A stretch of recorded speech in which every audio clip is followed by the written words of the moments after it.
Hello and welcome to my channel, the MMA Girl. I'm your host, Jess, the MMA Girl, of course. And today we're going to be breaking down UFC Fight Night, Morales versus Burns, which is happening on Saturday. And we're coming off of a huge card, UFC 315.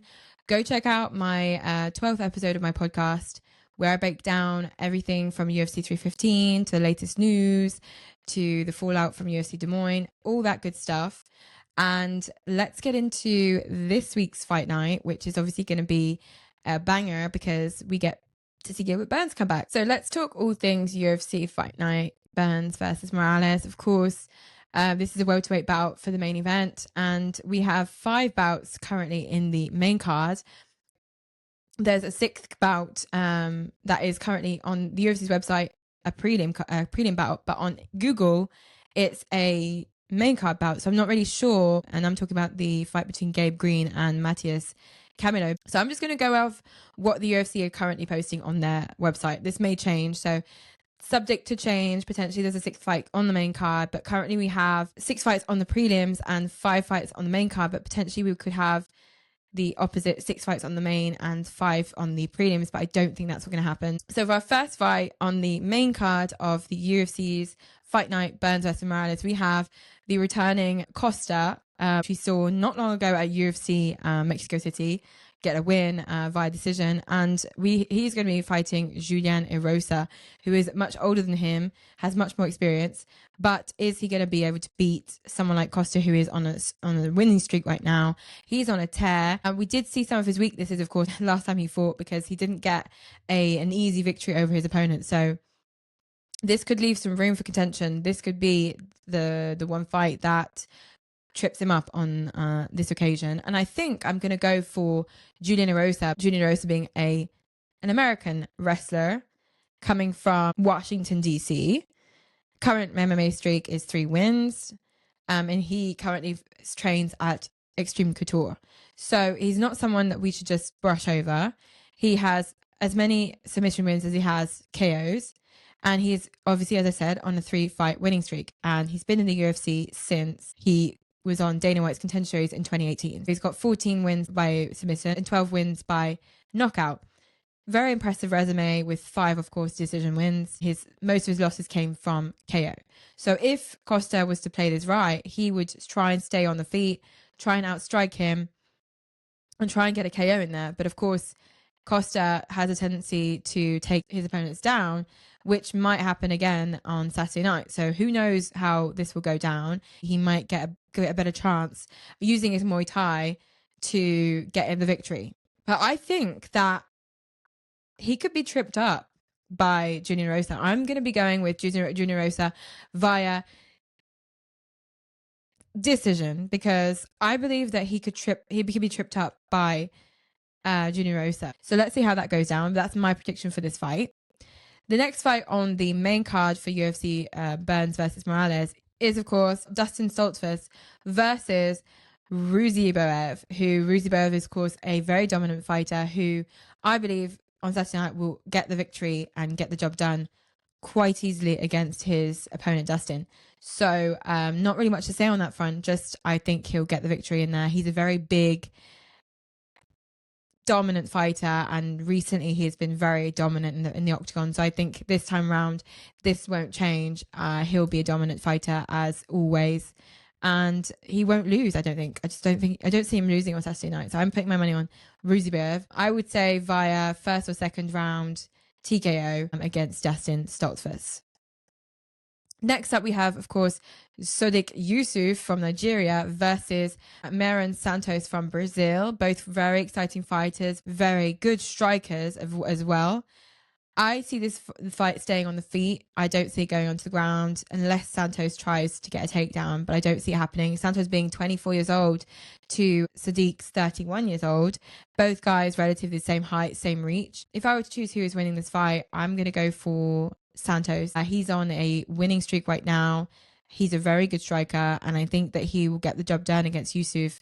But I think it's going to be close. So I'm thinking a late stoppage for Santos or decision from Santos. I think that's how that's going to go down. So let me know what you guys think of this fight. Interested to know what you think. For the co-main event, we have the return of one of my favorite fighters, because he's from Scotland like my dad, Paul Craig. Paul Craig is back, and he's not only back, but he's back at light heavyweight, guys. And this is significant because if you guys tune in to any of his podcast episodes, some clips are available on TikTok. Go check that out. And Paul Craig has said himself that he feels better at light heavyweight. He says that he just embodies the beast inside of him when he's at light heavyweight. So I think that him moving back up to light heavyweight was just the thing he needed to get back into the win column right now.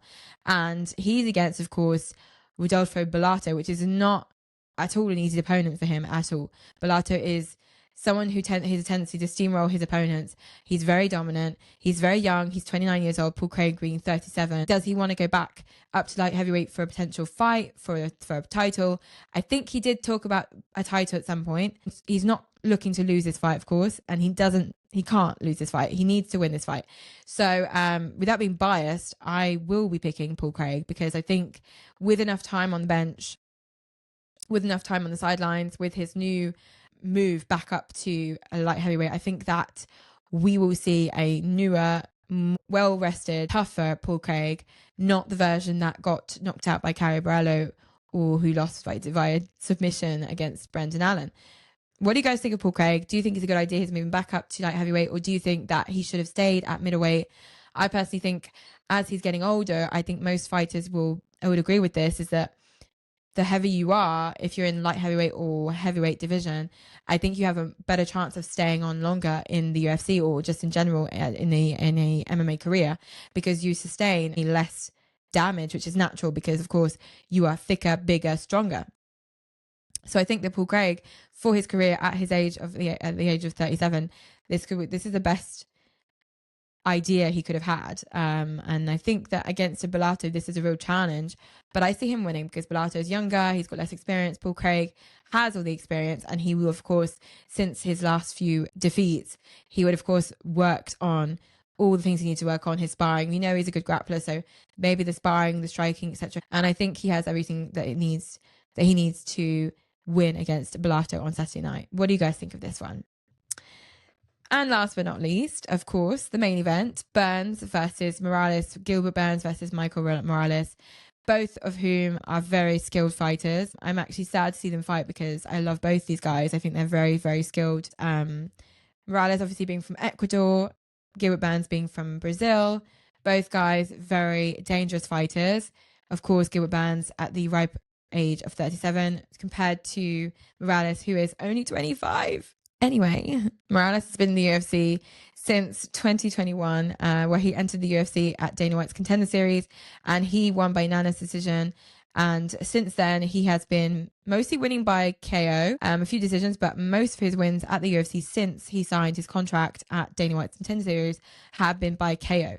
So, keys to victory for Burns, coming from a non-expert, just a fight fan, I would say potentially taking him down would be a great option. Morales is, of course, not too bad in the grappling area, but his main skill set comes from striking. So I think that Gilbert Burns will try and capitalize on that by taking him down and possibly submitting him. Or he might say to himself, listen, he's a good striker, but I'm a better striker, so we're going to stay on the feet. But of course, Gilbert Burns, over the course of his career, he has mostly won via submission. So I think we'll be seeing a Gilbert Burns that is efficiently able to take down Morales and potentially submit this guy. So I hope that Gilbert Burns will be in the win column this weekend. It's going to be a hard, tough challenge for him. Gilbert Burns, who has, of course, a record of 22 victories to 8 defeats, compared to Morales' 17 victories and no defeats. So we're talking about someone who's got an undefeated record here. Will Morales be keeping his 0, or will Gilbert Burns be able to beat him? That's just my opinion on that one. I think the fight will go the distance. However, I don't think it will end in the first or second. I think the fight will start picking up its pace in the third or fourth round. And I think if Gilbert Burns wins this fight, he'll get a submission in the third or fourth, or a decision. I think the fight will go the distance, at least a little bit. If Morales is to win this fight, then he's going to have to KO Gilbert Burns, because you know what Gilbert Burns is like. He was the only fighter to knock down both Chimaev and Kamaru Usman. The only fighter that knocked these guys down. Two people that went on to fight each other and it was just an insane fight. They went to a decision. So Gilbert Burns cannot be slept on again. So Gilbert, for me, has what it takes to beat Morales, but will that be what happens on Saturday night? Let me know in the comment down below. That was my breakdown and preview picks for UFC Fight Night, Morales versus Burns. What do you guys think of my picks? Who are you picking for this weekend? Will you be watching this card? And what are your thoughts on my video from today on my channel? We'll see each other next week for another episode of my podcast and another predictions video for next Saturday's card. Bye.